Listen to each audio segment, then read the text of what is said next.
O Evangelho de Mateus, capítulo 9. Jesus cura um paralítico. Jesus entrou num barco, voltou para o lado oeste do lago e chegou à sua cidade. Então algumas pessoas trouxeram um paralítico deitado numa cama. Jesus viu que eles tinham fé e disse ao paralítico: "Coragem, meu filho, os seus pecados estão perdoados." Aí alguns mestres da lei começaram a pensar: "Este homem está blasfemando contra Deus." Porém, Jesus sabia o que eles estavam pensando e disse: "Por que é que vocês estão pensando essas coisas más? O que é mais fácil dizer ao paralítico: os seus pecados estão perdoados? Ou levante-se e ande? Pois vou mostrar a vocês que eu, o Filho do Homem, tenho poder na terra para perdoar pecados." Então disse ao paralítico: "Levante-se, pegue a sua cama e vá para casa." O homem se levantou e foi para casa. Quando o povo viu isso, ficou com medo e louvou a Deus por dar esse poder a seres humanos. Jesus e Mateus. Jesus saiu dali e, no caminho, viu um cobrador de impostos, chamado Mateus, sentado no lugar onde os impostos eram pagos. Jesus lhe disse: "Venha comigo." Mateus se levantou e foi com ele. Mais tarde, enquanto Jesus estava jantando na casa de Mateus, muitos cobradores de impostos e outras pessoas de má fama chegaram e sentaram-se à mesa com Jesus e os seus discípulos.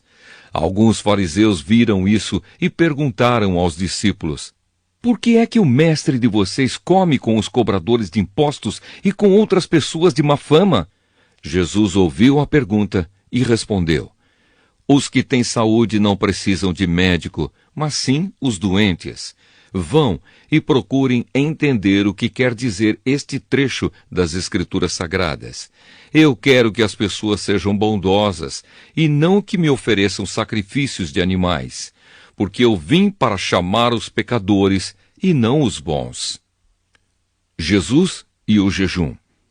Então os discípulos de João Batista chegaram perto de Jesus e perguntaram: "Por que é que nós e os fariseus jejuamos muitas vezes, mas os discípulos do Senhor não jejuam?" Jesus respondeu: "Vocês acham que os convidados de um casamento podem estar tristes enquanto o noivo está com eles? Claro que não. Mas chegará o tempo em que o noivo será tirado do meio deles. Então, sim, eles vão jejuar. Ninguém usa um retalho de pano novo para remendar uma roupa velha, pois o remendo novo encolhe e rasga a roupa velha, aumentando o buraco. Ninguém põe vinho novo em odres velhos. Se alguém fizer isso, os odres rebentam, o vinho se perde e os odres ficam estragados. Pelo contrário, o vinho novo é posto em odres novos, e assim não se perdem nem os odres, nem o vinho." Jesus cura uma mulher e uma menina. Enquanto Jesus estava falando ao povo, um chefe religioso chegou perto dele, ajoelhou-se e disse: "A minha filha morreu agora mesmo. Venha e ponha as mãos sobre ela para que viva de novo." Então Jesus foi com ele e os seus discípulos também foram. Certa mulher, que fazia 12 anos que estava com uma hemorragia, veio por trás de Jesus e tocou na barra da capa dele. Pois ela pensava assim: "Se eu apenas tocar na capa dele, ficarei curada."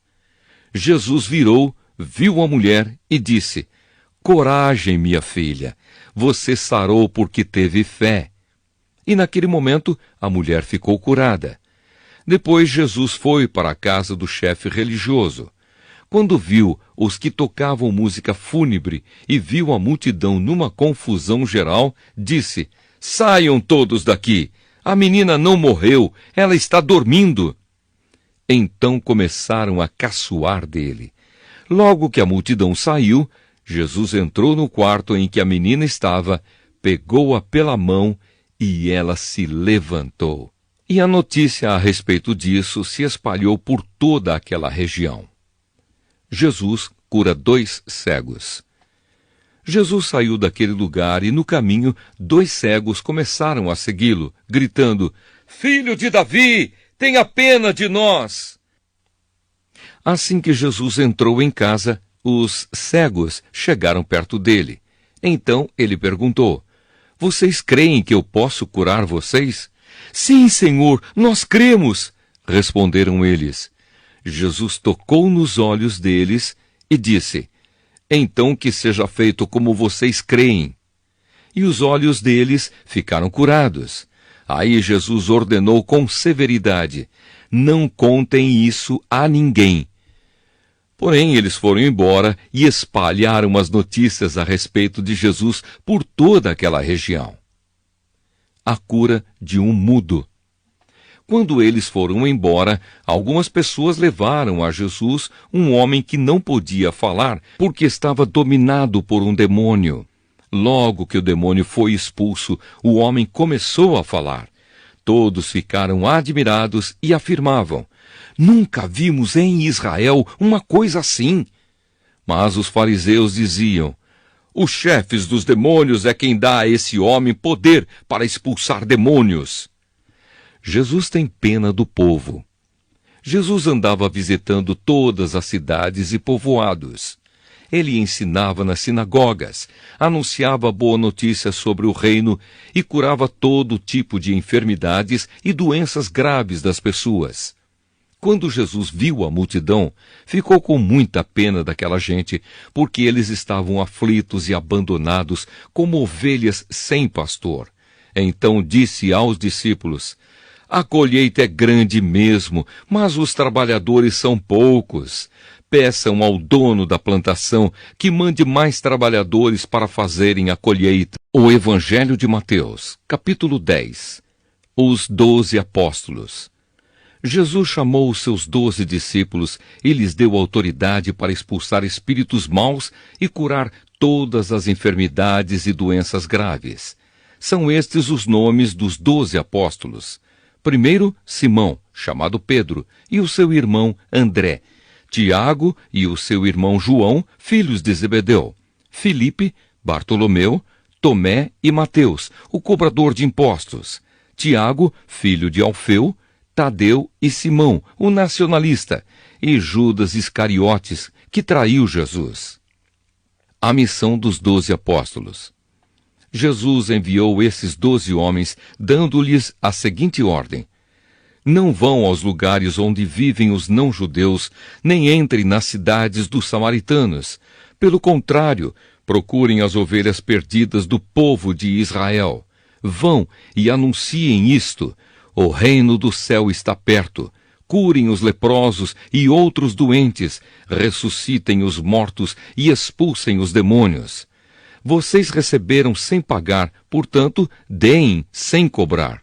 Não levem guardados no cinto nem ouro, nem prata, nem moedas de cobre.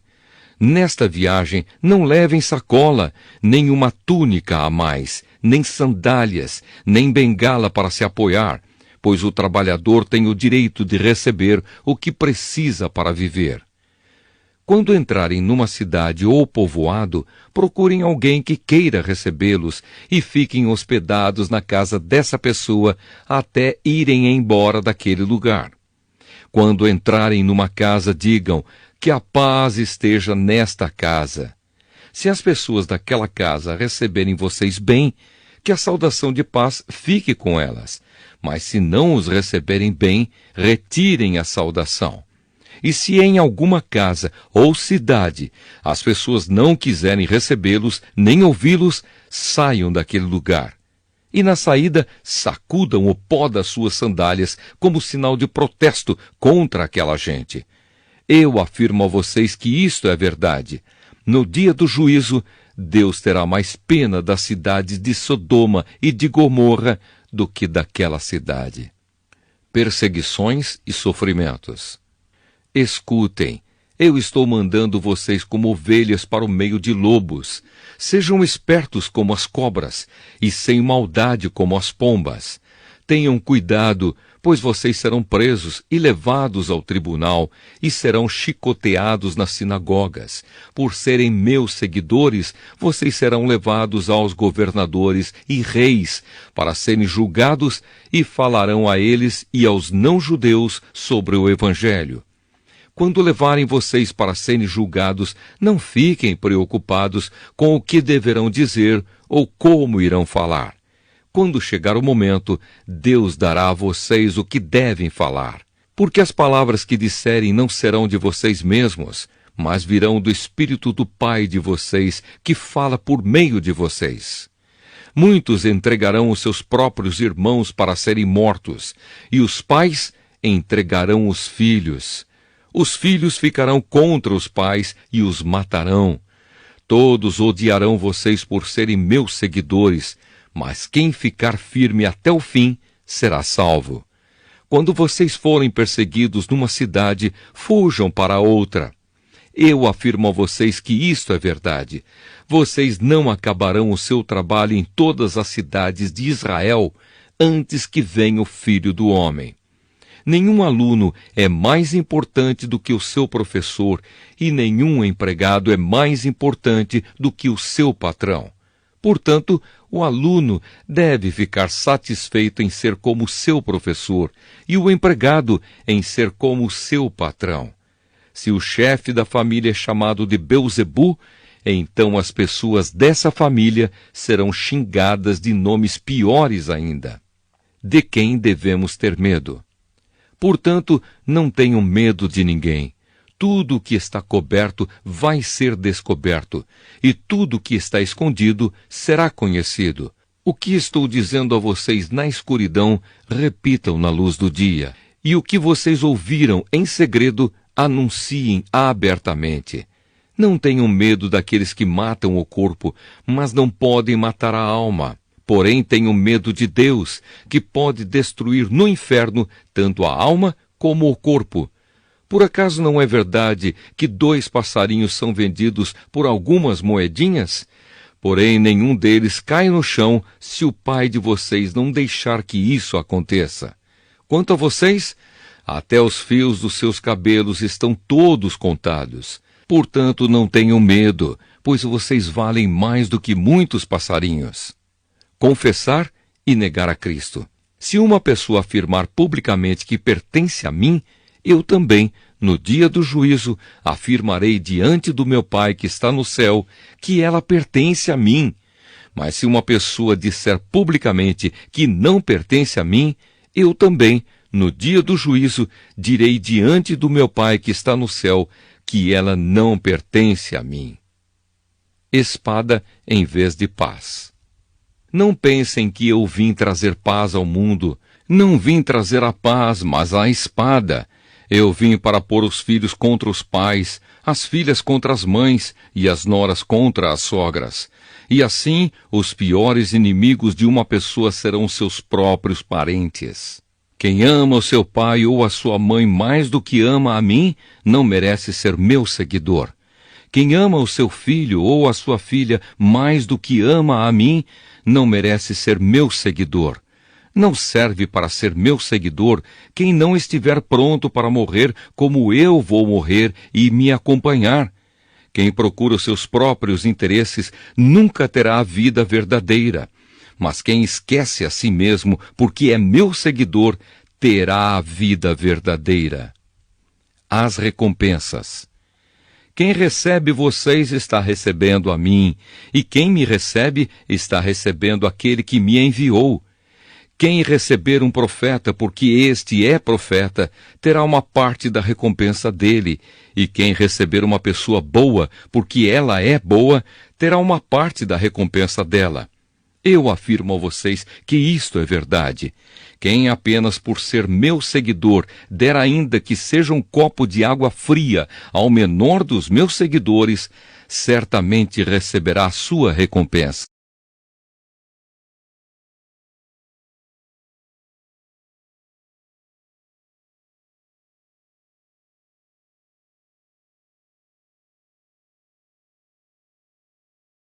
Amanhã tem mais. Não perca!